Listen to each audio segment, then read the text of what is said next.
Every archetype has its own strengths. Does not mean that, everything is great. No, every archetype, every personality that individual has is having some key area, some strengths. So definitely, once you know your archetype, you will know that, okay, these are my strengths. Okay, and every archetype has some gray areas, the shadow cells. These shadow cells are nothing but the money wounds. So once you identify that, you have more clarity about where am I? Okay. And now this wound is there. The wound is coming from somewhere. The wound which is coming could be coming from this childhood, from your parents, maybe, or from the womb also. The child can pick up. Okay. The wound could be coming from your DNA. Your ancestors would be carrying something. The wounds could be coming from your past lifetimes because we have lived multiple lives. So we carry we bring all of that together in this lifetime. And at the soul level also, maybe at the soul level, your soul believes that it is better to value relationships more than money, or it's wrong to ask God for money. Okay. It is you know if I have too much of money, I'll become arrogant, and that will disconnect me from God. I am spiritual meaning less money, no money. No, so this is at the soul level, maybe you're thinking. So the money wounds can be at different levels, and there could be more than one money wound, because as I mentioned, that we are a combination of different archetypes. Yes, the last two archetypes are the wizard archetype and the wise elder archetype. They do not have any money wounds, because that in itself, when you have, completely 100% you are a wizard, and 100% you are a wise elder. Okay, which means you are a total manifester. You can manifest at will. You do not you have healed your past completely. You have made peace with that. You have unlocked your true receiving. So you don't have any inhibitions, any filters in receiving that abundance from God. Okay. So those two do not have any money wounds, but the rest archetypes have money wounds. And as you keep working on them, as you keep working on the money wounds, and every money wound will have n number of money scripts. So we have to identify that what are the feelings that we carry. And being receptive also means being I will put it in this way.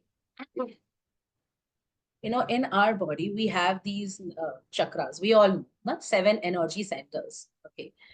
And this has been created in us as a unique system of receiving that abundance, or receiving grace. Okay. And any of these energy centers, if are blocked or not, completely open or activated, or they're imbalanced, then what happens is that the energy gets stagnant there. It is stuck. So there is no flow happening.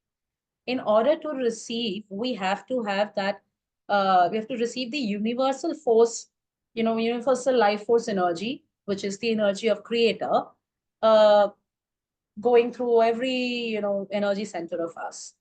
And we also need to have something known as receptor. Okay. Now, this receptor is nothing but, receptor is in our brain. Okay.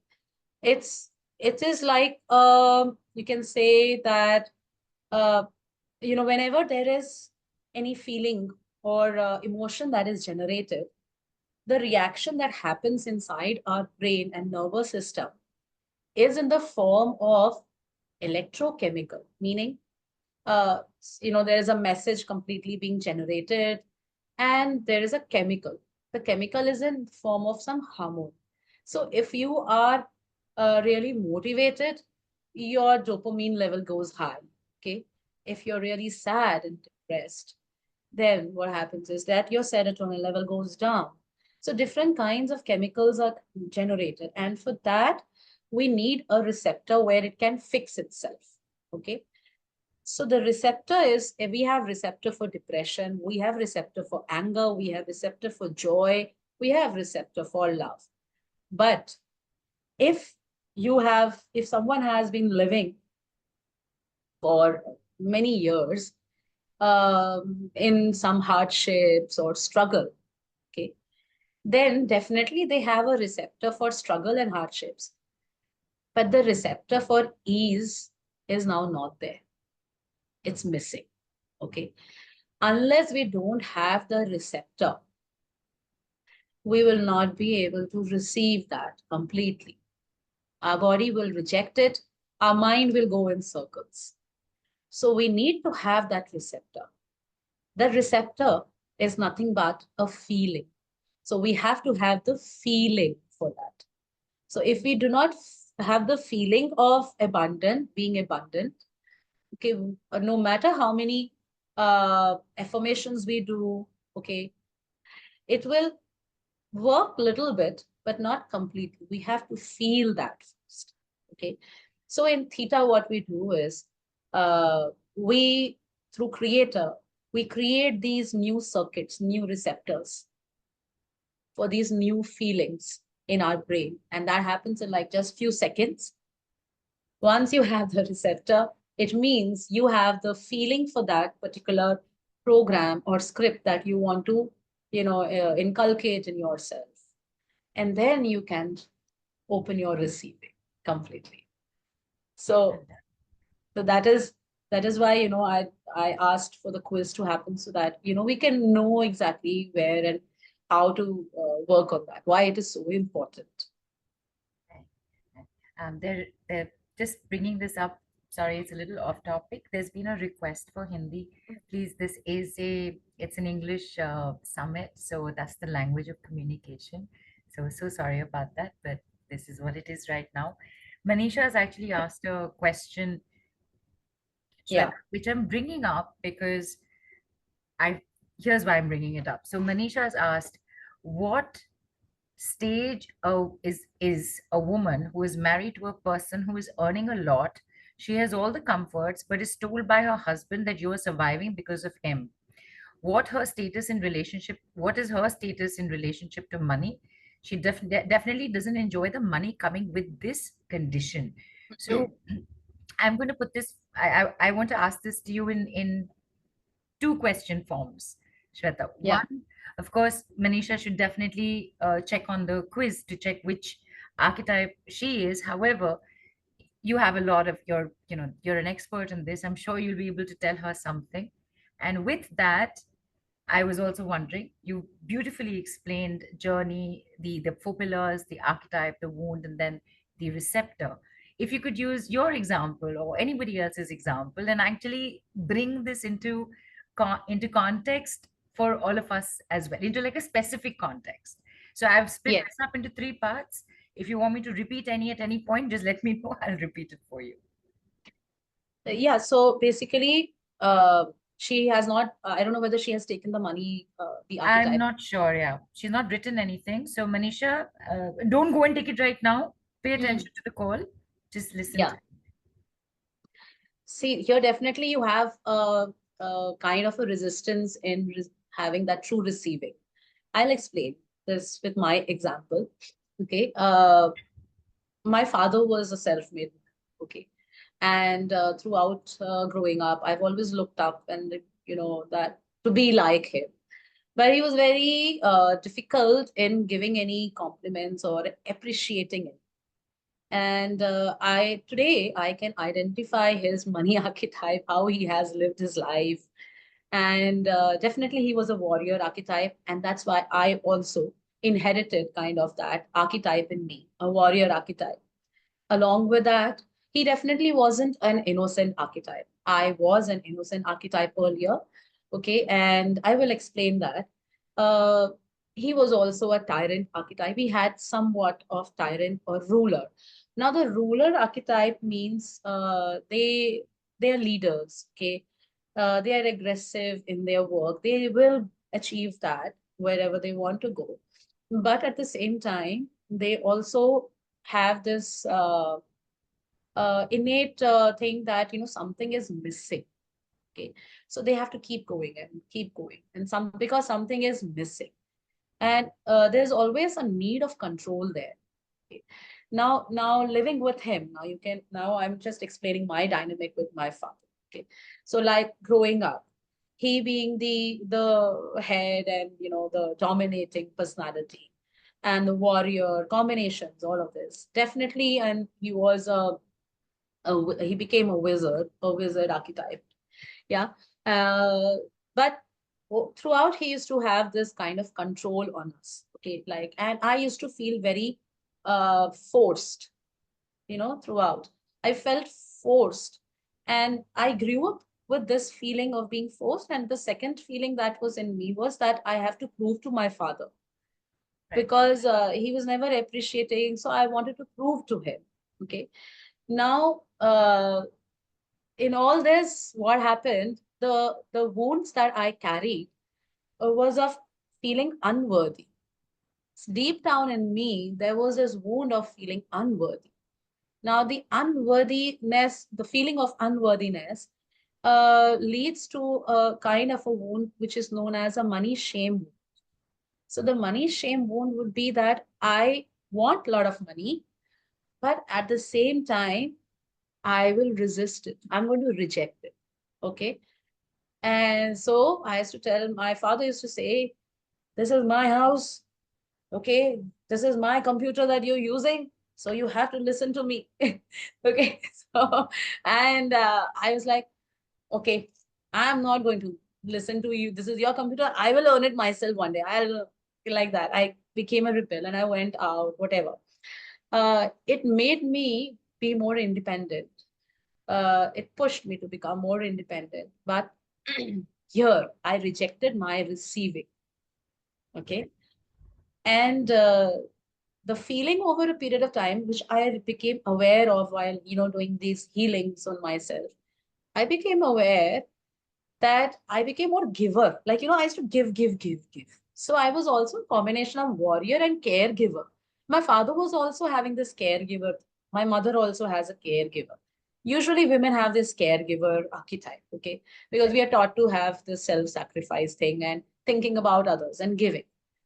But you know what? Giving, why was I giving too much? Was coming from this money wound of feeling unworthy or not good enough and having to prove to my father. And the feeling that I had developed, the program that I carried, the money, narrative, I did not know how to uh, res- give without resenting, how to give without resenting. Right. Right. Because I used to give and I used to not get that back in return. Right. Okay. So I used to resent those people then. But the more I used to give, the more hurt. So more resentment. And this is also like a block in your true receiving. There has to be a balance in, giving and receiving. So the idea is, uh, the money wounds will be there even if you are getting money. But if you have this resentment in receiving that money, resistance in receiving that money, then definitely it is coming from some wound that either you have been carrying from your childhood, or you have inherited from your ancestors. It's there in your DNA. So I don't know what is her case, but whatever that she has said, I can identify that again, it is a kind of a, resentment in receiving, or a resistance in receiving. Okay. So there is a combination of different archetypes here.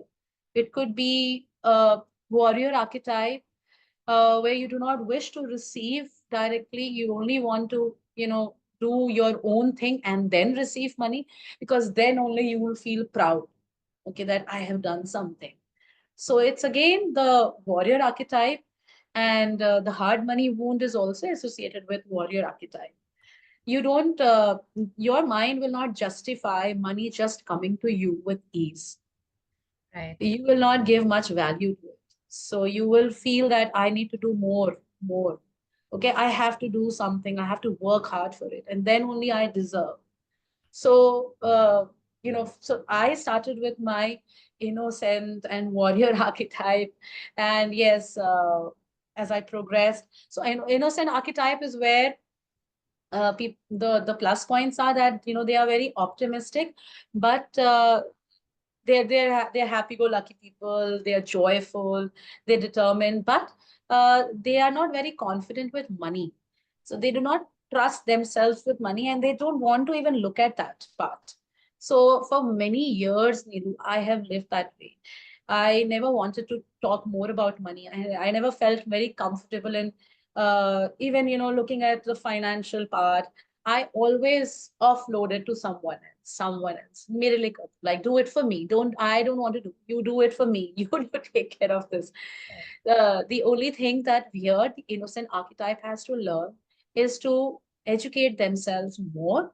Take some financial awareness course maybe, and be more comfortable. Work on the money wound. Be more comfortable. Trust yourself with money. So the trust money wound has to be. So wherever, and that I realized that it was coming from my childhood, where somewhere, I felt not good enough, or not, I don't trust myself maybe more on my decisions, whether I'll make a good decision or not. So when I healed that part, so that is innocent archetype then is healed now. It's balanced. You can say it's now balanced. Now the warrior archetype was there for a long time. Okay. In between, I progressed. I had this money freedom also. I was being the caregiver. Okay, caregiver because I was giving, giving, giving. That's what I picked up from my childhood. I saw my father, he was the eldest, sibling in the family, and his father had died when his other siblings were not completely settled. So after his marriage, so he became you kept not only the provider, but also taking care of The the father entire, figure. yeah, father figure. Right. So somewhere, I also kind of was copying him. So the warrior archetype or caregiver archetype. And I always believed in magic, and that's why I always had the wizard archetype in me, but it was not completely, fully activated. Right. So it got 50% activated. Then as I worked on healing my warrior archetype and this care, it got even more activated. Then I realized, oh, I have a little bit of a celebrity archetype or the artist archetype. What is this? It is that I have a love-hate kind of a relationship with money, because somewhere I feel that money will give me freedom, but at the same time, I despise rich people. I used to judge Hmm. them that, oh, they don't have to work for it. See, Right. I have to. So it was that kind of Right. love hate, and no, I don't want more money. I'll become greedy and selfish like them. So it's a love hate relationship. So that wound also needs to get healed. So I worked on that. I am very comfortable now in receiving plenty of money. I have been, now I manifest at will. Yes, I have worked. I have practiced on myself. I have worked on myself. It is a journey. It is the journey, and